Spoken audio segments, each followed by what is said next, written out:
Let's see, man. Let's see what's something cool that I can watch. If you haven't yet, and you're watching this, check out my videos that I posted on this platform that you're watching this video on. Anyway, let's go on. Let's keep going with the video. Okay, let's go and see. Man, which one's a good video from his?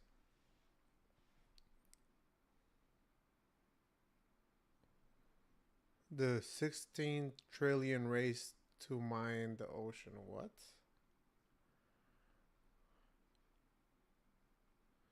Inside the most prepared country on earth.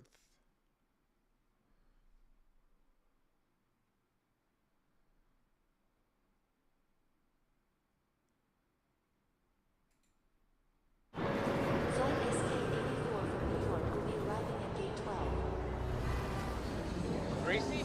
Yeah.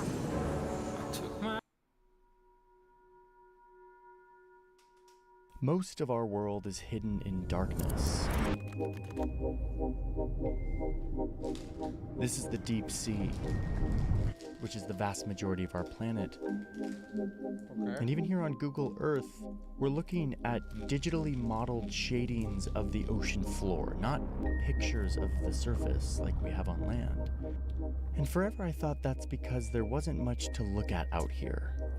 Just an endless blue expanse. Hard to travel to, not much going on.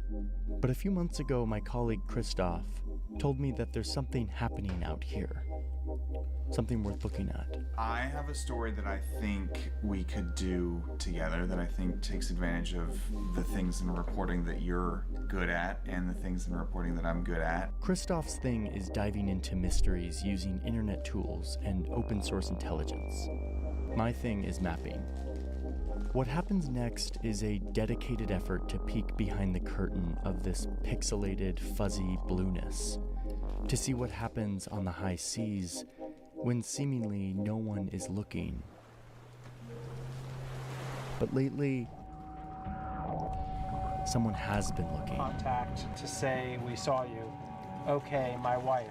Phone number. The players who are out there who are not transmitting, and those are often some of the bad actors, you know, because they've gone dark for a reason. I think there's a real power in just making this data visible, making it accessible so that anyone can see it. So there is no hiding this activity because it's all visible now. And now we can put it all together on a map to shine a light on this dark space, to reveal tens of thousands of vessels that right now are on the high seas, hiding from view. Christoph and I want to find out what they're up to. There's a lot going on down there that they're not showing us. Damn, I wonder what the fuck it could be. So how do we track ships? I've been doing a bit of reading on this already, and the main system of keeping tracks of where ships are at any point in time is called the Automatic Identification System. AIS. It's the most generic name possible. Yeah. At a basic level, allows any vessel to see the traffic that's happening around it and to be seen by that traffic. And when you look at like a map of what all of them look crazy. like, you know, air traffic control for the entire ocean. Jeez, wow, this is crazy. It's a stunning amount of detail in real time that's publicly available. I guess we're starting out with this reality that like we have a pretty good set of eyes on the high seas because every one of these ships has its GPS turned on all the time by law. Right. So we have a pretty solid way of seeing what's going on out there. It's like pretty solid, but if you look at what an AIS transponder actually looks like, you can kind of see where the problem is. Because essentially like these things are required to have on legally, but in practice, the ship's master can just press that button. They can turn it off and the ship effectively disappears from that map. They disappear from public view, and all of a sudden they're not tracked and they can get away with something fishy, for lack of a better word. Every time a ship does this, they disappear from public view, and all of a sudden they're not tracked and they can get away with something fishy. I feel like That's crazy. That's like turning off the computer on your car so you don't get detected. In a way, how could you do that in a Tesla? That's kind of weird. Because I feel like they can track you no matter what. Because it's a whole ass computer. Damn. a better word. Every time a ship does this, it's called going dark. Everything that they do in that time is called dark activity. So you'll hear a lot of these terms of like going dark, dark vessels, dark activity. There's also this whole sector of like, if you are going through an area with really intense piracy, you might want to turn it off, and you're doing it at that point like for your own safety. Yeah. Because like real world pirates, if you have an AIS receiver, it's almost like a treasure map of like where ships are around you. You can literally see like where are the cargo ships around me in real time right now. Yeah. So that's allowed to like flip the switch, press the button, turn it off if you are like fearing for your safety. Yeah. The caveat is that if they do that, they do have to put together a report after the fact. And you have to put in your ship logbook. You have to kind of explain why it happened. So like here, for example, this is a ship that turned its AIS transponder off right here. Because it was warned about pirate activity close to Oman. We only know this because of this big safety report that it wound up having to put together. What's crazy is like, because it's all public, we can see this happening. Like they're doing this to be kind of under the cover of darkness, but if we just look at historical AIS records, we can see those disappearances happening. December 2012, this is a Spanish fishing vessel that's approaching Western Africa. Boom, it disappears. July 2015, there's an Australian fishing ship doing the same thing around a marine reserve, disappears. October 2014, there is this Panamanian fishing vessel that approaches the Galapagos, and then boom, disappears. And these are the people we're after. Like this is what we want to understand is what do they do when they press that button and go dark? Right. The fact that you can see their last location and then where they pick up again. So they're tracking boats that turn off their GPS to see what they actually do. Okay. Okay, I'm liking this video. And is a context clue. It's a clue, for sure. And there's so much data. Hey, not lie. I'm liking it. I'm kind of intrigued. This guy has some pretty cool videos. I haven't heard of this guy, but I'm gonna have to check him out after this. This is what I want to start to go down the rabbit hole on, is like aggregating all this data, looking for the trends, and trying to understand what we can learn about what happens when these ships go dark. So we're talking a lot about shadowy activity happening in the dead of night. Kind of has to do with the sponsor of today's video, who addresses the shadow and is why you get so much spam in your life, like junk mail and random texts and robocalls, and why your name can sometimes be searchable on people's search site. It's gotten out of hand. And even though we legally have the right to request that our names not be on this list, it's incredibly hard. I literally tried for a video a few years ago and failed. But then Incogni came out, and that's the sponsor of today's video. I've been using Incogni for a couple of years now. They've supported our work, and I'm really grateful because what you do is you give Incogni permission to go out on your behalf and to start making requests to these data broker lists. Requests that they remove your name and your address and your birth date and your browser history and whatever they have on their profile that they want to monetize. And then you just get to sit back and watch. I like graphs, and they give you a graph of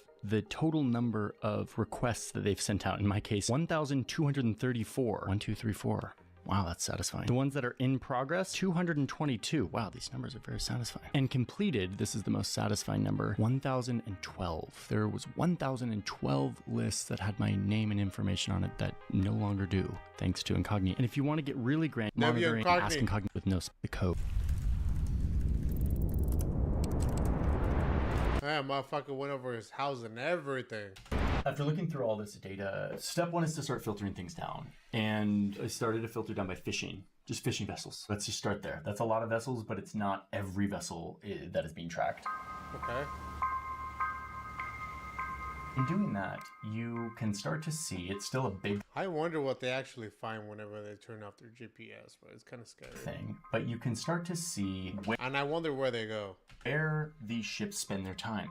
These fishing vessels, probably where there's lots of fish. And I'm also putting on this map EEZs, which is a reminder that every country has ocean borders in which they are allowed to do economic things and no one else is allowed to. When you look at all of this AIS data aggregated across the whole world, you start to see some bright spots. Specifically here, this is one I started to focus on quite a bit.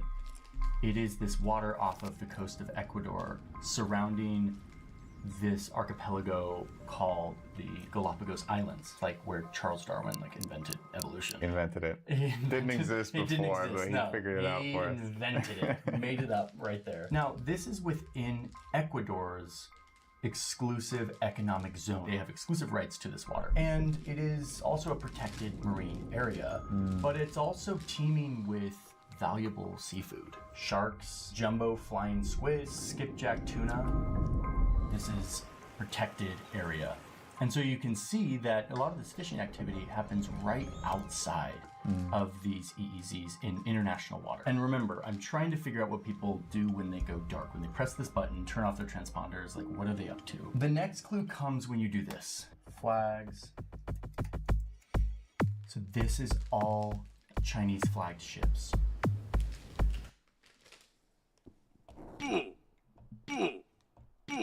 That's crazy. Right outside of the EEZ of the Galapagos Island, which belongs to Ecuador. And what we are looking at here is something monumental. The biggest, most centralized, most powerful fishing effort in human history.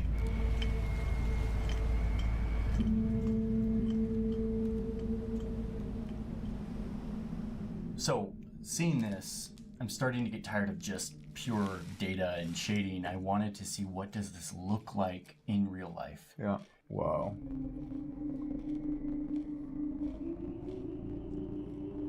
Pause.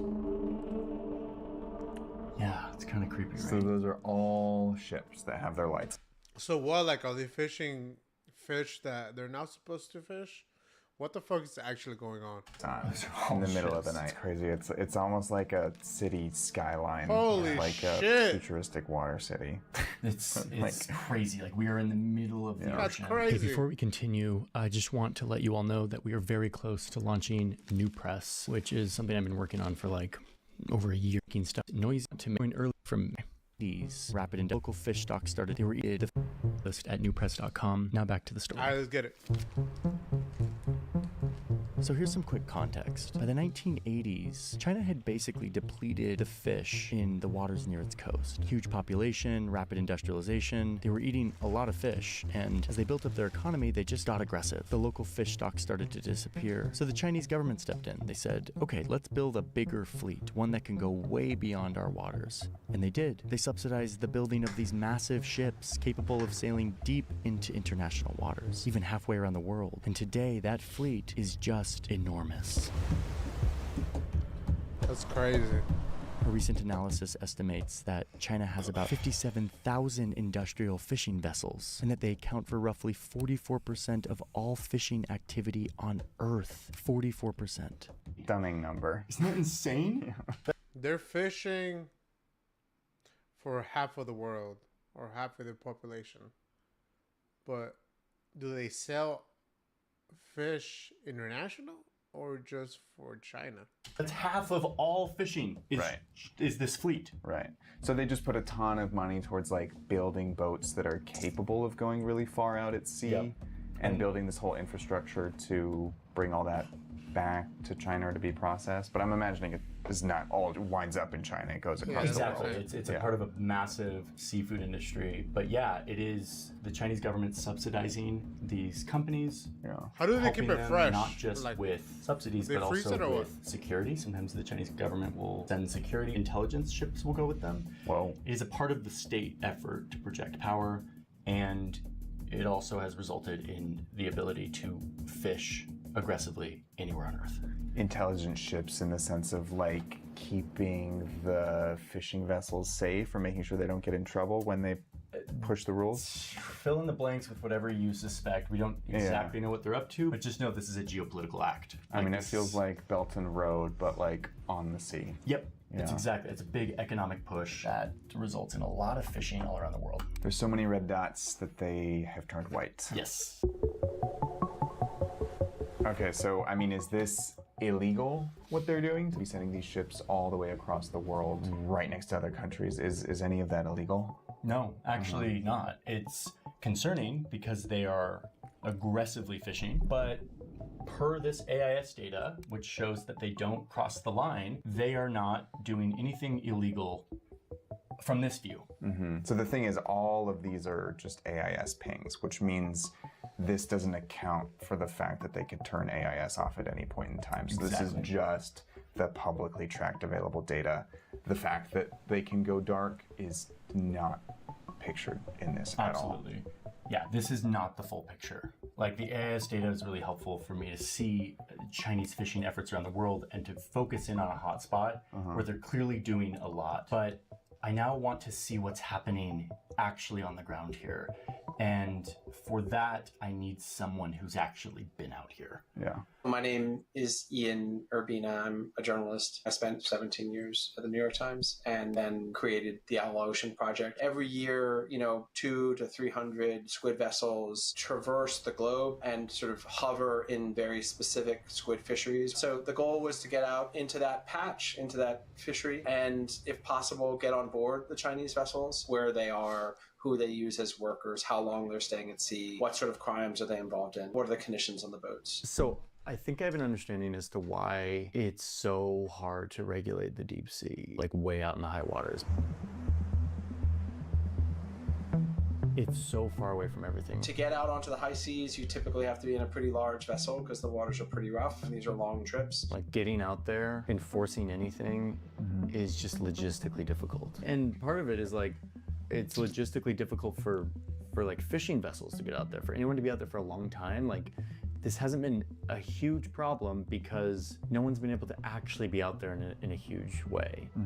But that's changing as fishing companies get more sophisticated, get more money, get more consolidated. They can afford to send out like big operations that can be out there for a really long time. And the leader of all of this is China. That's crazy. Those are all boats, bro.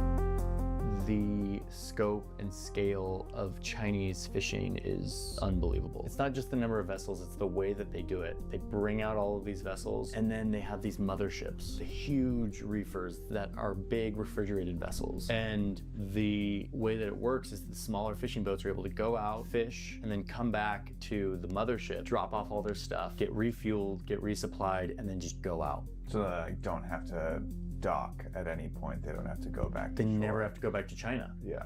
They can be out there kind of indefinitely because that reefer eventually will fish, and then it will go back to China while the fishing vessels will stay out there, and then a new mothership will arrive. Before we look into like satellite stuff, I'm curious what you've been finding, but like the first thing you see is how invisible it is. And the only reason why we know the scale and scope of this is because they do have their transponders on, like most of them do. And you can see just from the publicly available data, just these fleets of fishermen nonstop working in these clusters.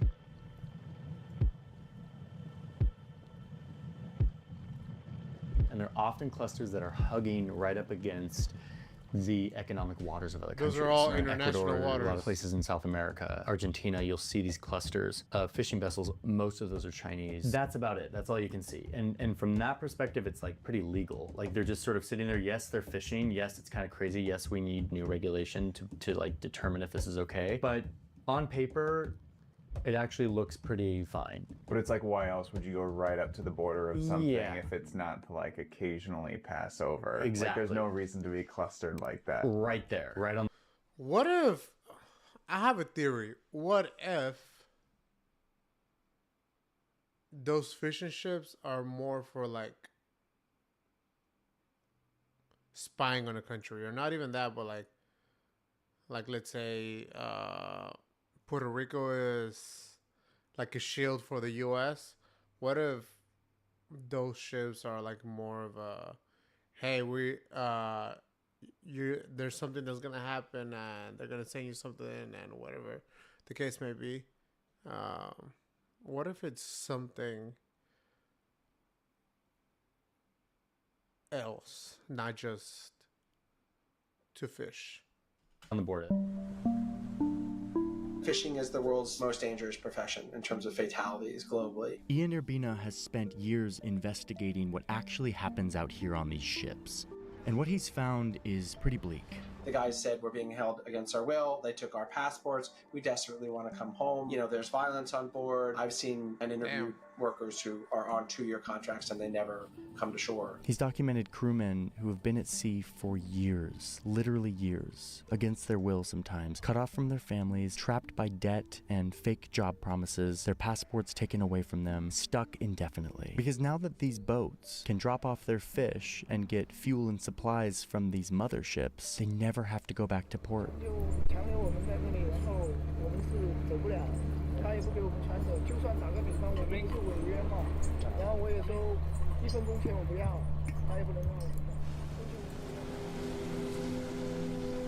It's not just falling overboard from exhaustion or getting hit by a heavy piece of equipment. It's also just infection, it's suicide, it's lots of other forms of slow motion threat to a brutal, brutal type of work. The mental health kind of burden of being in solitary confinement essentially for 2 years of this sort, you can see in these guys. Bro, I just noticed. That's what they should do to, like, murderers. Like, put them on a boat and, like, in the middle of the ocean, if they want to leave, they'll probably die. So just have them work for free type shit. That's what I would do. Because, I mean, yeah.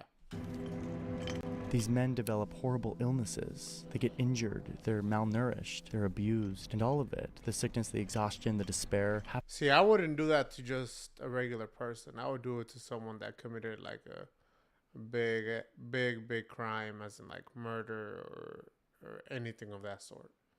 But someone that is just out there looking for paper, hell no. Happens in total isolation, way out here, far from anyone who might see it. Squid vessels in particular are also just gruesome because squid inks when it panics and they're bringing thousands per hour on board and they ink everywhere. So it's like climbing, sorry to gross you out, but into someone's nose. There's just mucus, layers, years of layers of mucus on every imaginable surface. The railings, the floor, you can't get that stuff off. So it's insanely slippery. There's vermin everywhere. It smells, it's very ammonia smell because squid use ammonia for buoyancy, so it smells like piss. That's the kind of thing that you can't see. It's very well hidden. And again, on paper, when I look at these maps of their transponders, they are behaving per what we can see on the satellite. And that's what I'm curious about is like when they turn off that transponder and they can't be pinged and they can't really be seen, what happens? Oh, so they don't always stay there? Or do they go more deep into like other countries' waters, not international waters? We track some of this data and you see these boats that go right up to the EEZ. They disappear for 72 hours or 7 days, and then they pop back up in safe zone, and then they disappear, and then they pop back on. What is going on there? And how can we know what is happening during those dark hours and days when the transponder is turned off? Because that's the crucial time. They're so far away, no one's gonna see them. So anything they do during that time is completely unseen. How's it going, Ken? How are you? I talked to a couple people at Global Fishing Watch, and they helped me kind of understand how we are able to have eyes on what is happening even when AIS goes dark. It turns out AIS is not our only source. There is another way. Based on AIS data, you'll see a lot of fishing activity along the northern coast of the Mediterranean and in the Strait of Sicily, also in the Adriatic. You'll see almost no fishing activity along the coast of North Africa. That doesn't mean that there is no fishing happening along the coast of North Africa, it's just that we can't see it based on AIS. That's because a lot of these fleets are comprised of small vessels that don't have access to AIS devices, so relying on just one data stream tells us only part of the picture in this case. This is where we start to use these other data streams: nightlight detections, which are based on vessels using bright lights at night; radar detections, which detect large metal objects; optical imagery, which is basically high resolution photos of vessels at sea. This allows us then to detect objects that aren't being detected on AIS. You'll suddenly see that then all of this area that had previously been completely dark, but now with radar imagery, we can now kind of fill in those gaps and we can see a lot of vessel activity along North Africa. Using these satellite detections, we can detect where these vessels are, even if they disable their AIS devices. Can we go to Galapagos and see the nightlight? Because that's a huge one. Yeah. There we go. Yeah, right there. But so we can look at something like this and see all of a sudden, okay, here's AIS unmatched optical detections. The Galapagos goes from being completely clean inside the edges to all of a sudden dots all over the place. Wow. That's Dude, crazy. They go dark, but here they are. They go in. And it's also interesting because each of these different kinds of satellite imagery overlays is limited in its own way. Every layer, every data stream has its limitations. Optical imagery is exciting for us, but it is typically limited to taking images once or twice a day. So it really only gives us snapshots of every activity and doesn't allow us to recreate what these vessels are doing. And as you can see by these footprints, it doesn't scan the entire ocean, but usually looks at areas close to shore. The same is true for radar imagery that looks at areas close to shore. It doesn't tell us much about what's happening on the high seas. And then nightlight detection is particularly useful for vessels like squid jiggers, which fish using very bright lights at night. None of these datasets by themselves can really paint a full picture. They will all be missing part of the activity. But it's something, right? Like it's eyes where we previously had no eyes before. Okay, so we have all these other views that aren't just reliant on AIS and like Ian and his team's cameras. Can we actually see what is happening during dark activity? Like, what do we learn about the Galapagos and what these ships might be doing when they turn off their transponders? Right. So in a situation like in the Galapagos where you have, ships on AIS going dark right around the edges, overlaying something like radio frequency, all of a sudden you can see pings of places where those ships might be. So all of a sudden you go from just knowing that a ship is disappearing and maybe doing something or not, but having no hard evidence.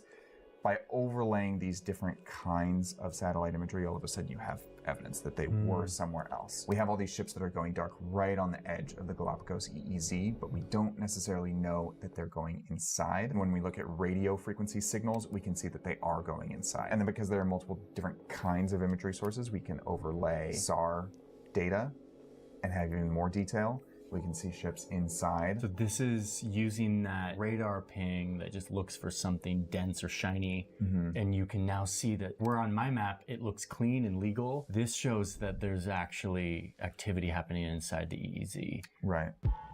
Hold on, check. It's obviously not an end-all be-all. I feel like you might see this map and think by being able to see past the AIS dark activity zones that all of a sudden we have like perfect eyes on what's happening. Yeah. But we don't really. It's all of these are kind of individual snapshots. They're just a moment in time. Didn't stop. That's crazy.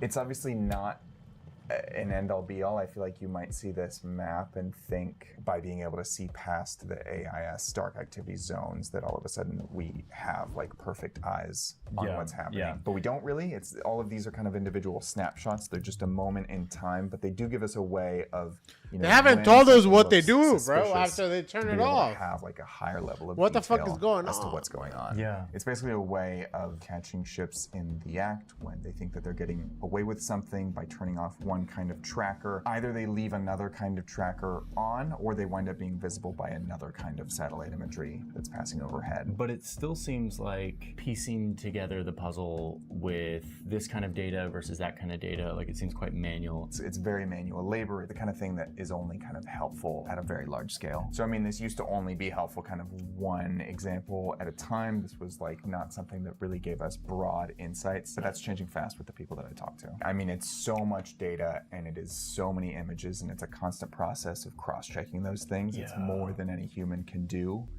But we are obviously moving into an era where machines can do that. Rather than labeling all of these data manually by hand, by visually inspecting these tracks, that's where we use machine learning to do this at a global, near real-time scale. I guess my question now is like, what do we know now about what's happening at sea that we didn't know before? I'm still the same way. I'm still wanting to know what the fuck they do. So what they found out is that they just do it, but they turn it off. Like they fish, but they just turn it off. I mean, what this leaves us with is... I mean, obviously they have to turn it on, because if they don't turn it off, they go into waters that are not international.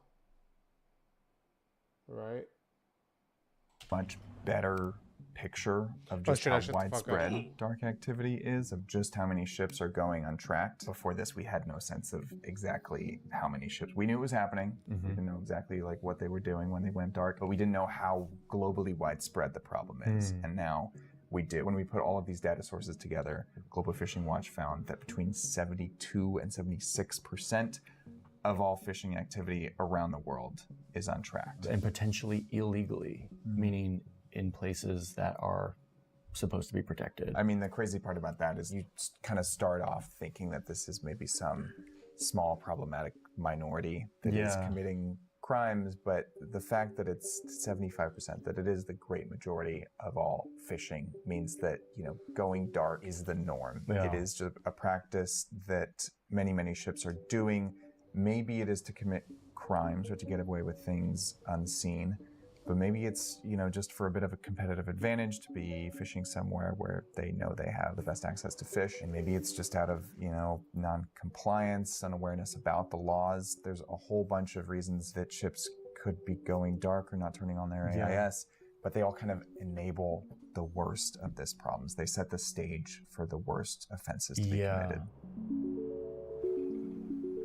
Looking into China's fleet, which is just one of many countries that have this problem, but it's the biggest and the most aggressive. I think following the rest of that story of where that seafood goes, it's important to sort of like get our head around why this is a problem. Because what I learned from my reporting is that after it is in the Galapagos and it goes into the mothership, it kind of gets washed, meaning it gets blended with product and squid from a bunch of different other sources that did have their tracker on, and then it's invisible. Its story is completely washed. The mothership goes back to China. It delivers the squid to a buyer who then mixes it with even more squid from other sources. It gets processed, sometimes from even more forced labor, from either Uyghur Muslims that are re-educated and forced to work in these seafood plants, or North Koreans who are in China working for the North Korean state. And then it's shipped out to the world. 70% of China's seafood is actually shipped out, and it's a huge industry for them. And it comes to all of us. So we're eating it. Yeah, absolutely. I didn't really know that. It can go somewhere else in Asia. Maybe it's turned into sushi in Japan, or it goes to Europe where it is cooked into a risotto or canned. But a lot of it ends up in the United States. Calamari. Calamari, cheap calamari. It's like in every restaurant you can get calamari. And now I kind of understand where that comes from. Like, this isn't a black market.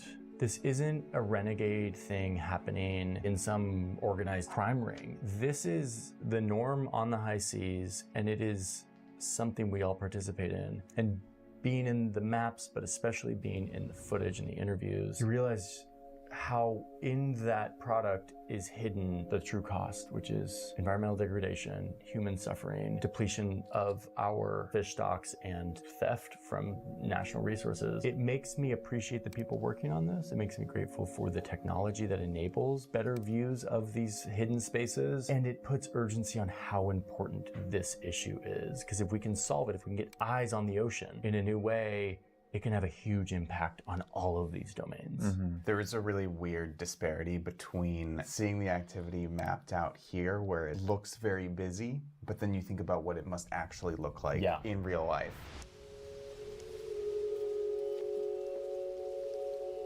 The empty oceans. It's such a vast quantity of space, even in the places where it looks so condensed, so busy, it must still be just impossible to police any of that. It's incredibly logistically complicated and dangerous to be on the high seas. I started this story feeling like AIS was this like amazing tool for safety and surveillance at sea. And now I see just how easy it is to press one little button and to disappear and do whatever you want. I'm feeling like this is a really hard problem to tackle because of the nature of being on the high sea. And it's not going to be through humans going out to catch the bad guys that we solve this. I'm convinced of that now. Right. Like if we're gonna actually see this and stop this, it's gonna have to be something else. Cool video, bro. Damn, I did not know the China did 44 of the fishing in the world. But that comes with obviously slave work, and it's not even like a, oh, you can leave type thing. It's more of a you gotta be here, like you're slaving. That's crazy. But W video.